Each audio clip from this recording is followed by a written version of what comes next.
Et bonjour à tous, bienvenue dans cette vidéo pour les 6e maths 2 où on va corriger les derniers exercices de la page 20, c'est-à-dire l'exercice 8 et l'exercice 9. Dans l'exercice 8, on vous dit Adrien et Benoît, deux personnes, forment une équipe au jeu de Trivial Poursuite.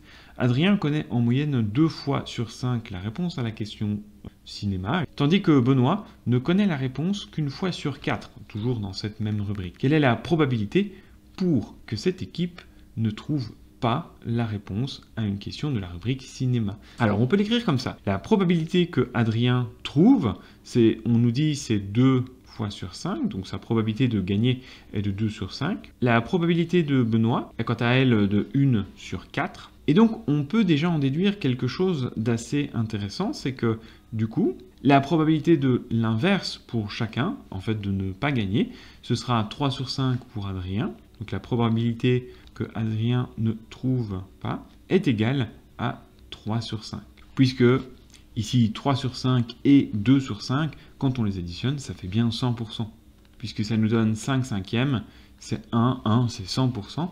Donc forcément, 3 fois sur 5, Adrien ne trouve pas la solution. Quant à Benoît, pour qu'il ne trouve pas, eh bien de la même manière, on va prendre 3 fois sur 4, puisque 3 fois sur 4 et 1 fois sur 4, additionner 1 quart et 3 quarts font 100%. Maintenant, si on en revient à la question, on nous dit quelle est la probabilité que l'équipe ne trouve pas la réponse à la question cinéma. Lorsqu'ils répondent tous deux à la question, comme ils sont en équipe, pour trouver la réponse, il suffit que l'un des deux arrive à connaître la réponse.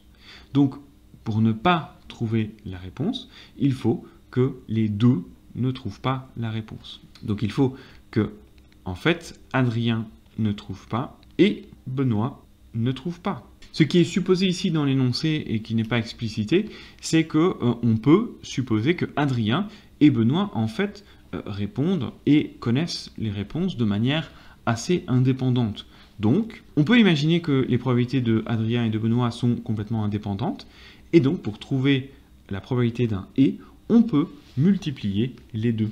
On peut donc multiplier la probabilité qu'Adrien ne trouve pas avec la probabilité que Benoît ne trouve pas. Et donc ici, ce résultat vient du fait qu'il y aurait indépendance, du coup je vais le noter comme ceci, le symbole d'indépendance, entre Adrien et Benoît. On arrive donc, si on utilise les probabilités qu'on avait trouvées ici juste au-dessus, à 3 cinquièmes fois 3 quarts, ce qui va nous donner 9 vingtièmes, ou encore 45%. 45% du temps, cette équipe ne trouvera pas la réponse à la rubrique cinéma. Alors il existe peut-être une autre façon de faire, mais il faut y procéder de manière très rigoureuse. Parce que vous aurez pu dire, eh bien, le fait qu'Adrien trouve et Benoît trouve sont deux choses indépendantes. Dès lors, la probabilité que tous les deux trouvent la réponse est de 2 cinquièmes fois 1 quart.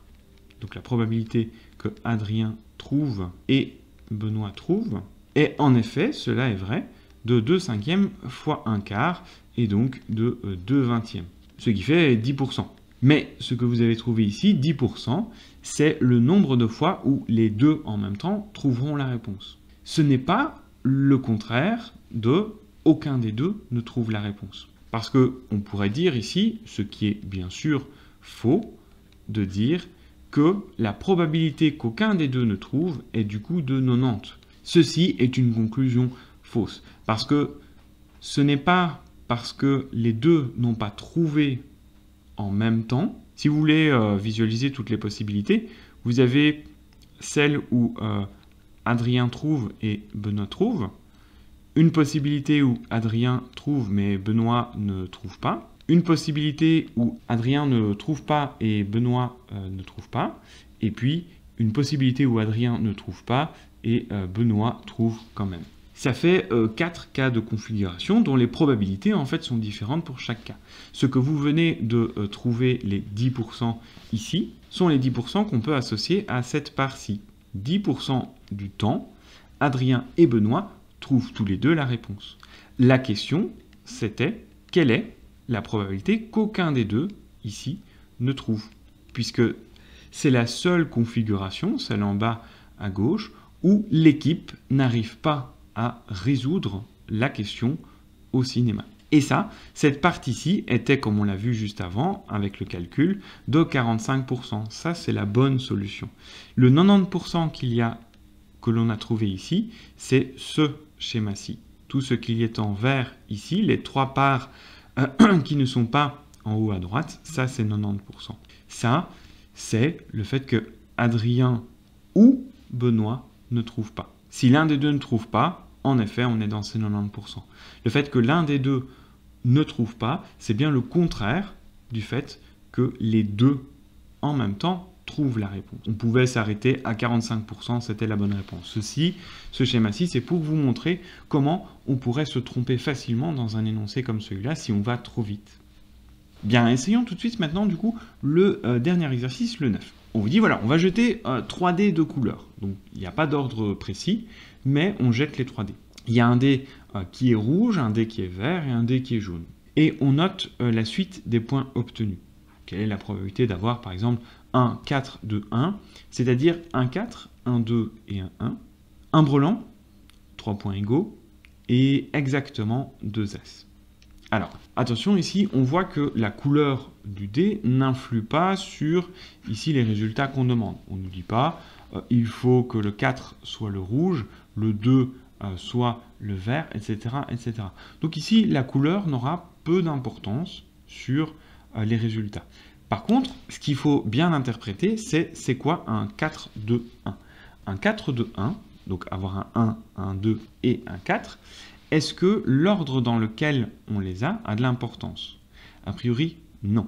Parce que si j'ai cette configuration-ci, c'est un 4, 2, 1, puisque j'ai un 4, un 2 et un 1. Cette configuration-ci, j'ai un 4, un 2 et un 1. Donc dans cette configuration-là aussi, c'est un 4, 2, 1. Et donc toutes ces possibilités sont à prendre en compte en même temps. Pour résoudre cet exercice, vous pouvez le faire de différentes manières. Vous pouvez construire un arbre, mais cela risque d'être très compliqué parce que à chaque fois, pour chaque dé de couleur, pour le rouge, il y aura 6 possibilités. Donc on doit tracer 6 branches. Ensuite, pour le dé suivant, il faut encore tracer 6 branches, puisque pour chaque branche, de nouveau, on a toutes les possibilités pour le vert, donc ça fait déjà 36 branches. Et puis, en multipliant encore par 6, vous voyez bien que vous allez arriver avec un arbre beaucoup trop grand. Donc ici, faire un arbre, c'est bien pour se donner une idée, mais c'est très compliqué à mettre en pratique. Donc, il faut essayer de réfléchir autrement. Regardons un premier exemple. Imaginons, nous faisons 4 au rouge, 2 au vert, et 1 au jaune. On ne le voit peut-être pas bien. La probabilité de faire un 4 au rouge, ce sera de 1/6. La probabilité de faire un 2 au vert sera de 1/6. Que j'ai fait un 4 ou pas au rouge. Ici, les lancers de dés sont complètement indépendants. En effet, quand vous lancez vos 3 dés, il n'y a a priori aucun lien de dépendance entre le dé rouge, le dé vert et le dé jaune. Ce n'est pas parce que au dé rouge, j'aurais eu 1, que j'aurais plus de chances de faire un 1 au vert et au jaune. Rien à voir. Donc, comme il y a indépendance, on peut calculer les probabilités d'un et, d'avoir les choses en même temps, comme un produit.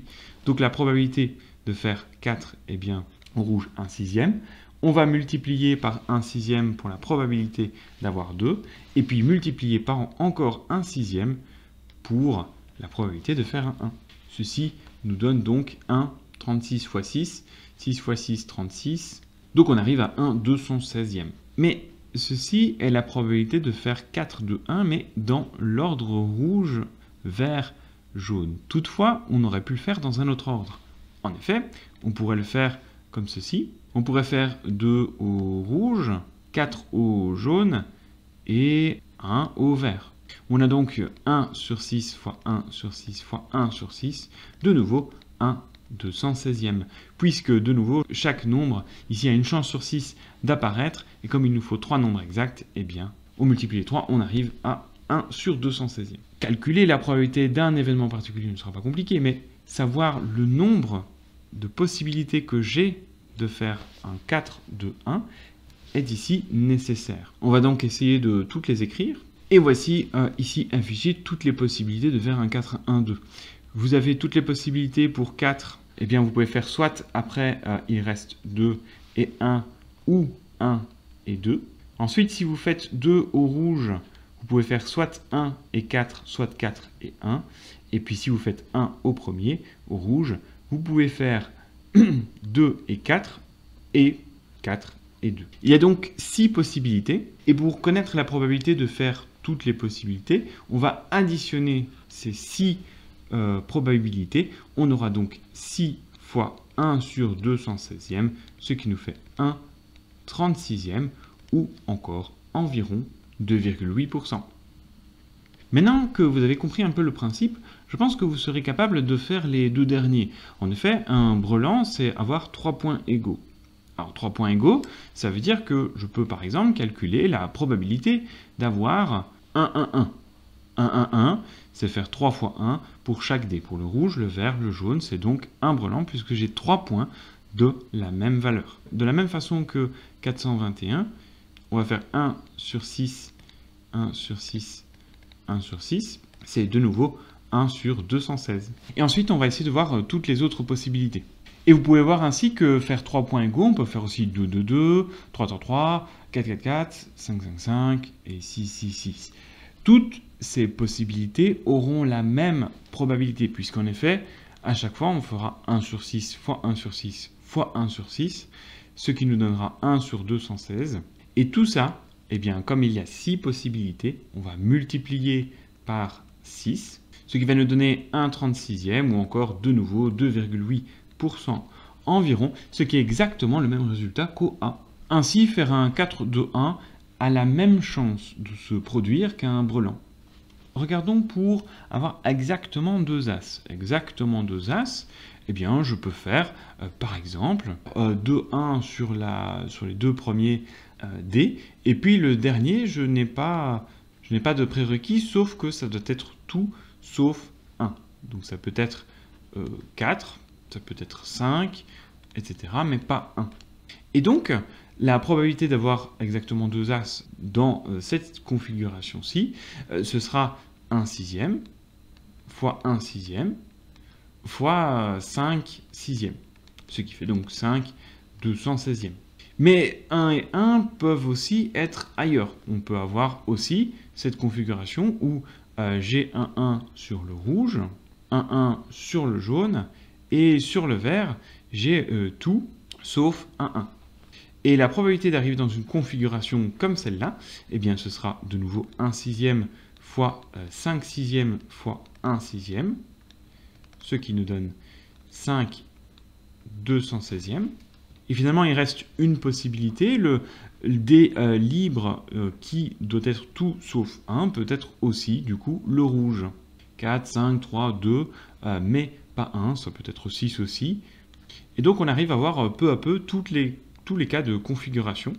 Et donc, puisqu'on a trouvé les 3 cas possibles, enfin, en tout cas, il y en a beaucoup, hein, puisque on pourrait regarder tous les cas où j'ai 4, 5, etc. On les a résumés ici. Et du coup, si on rassemble tout ça, on a 5 216e multiplié par 3, ce qui fait 15 216e, ou encore 6,9% environ.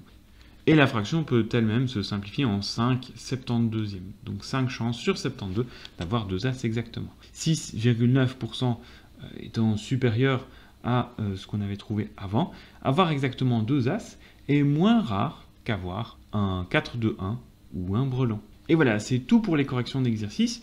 Vous avez sur les pages suivantes les exercices que je laisse en exercice supplémentaire pour vous.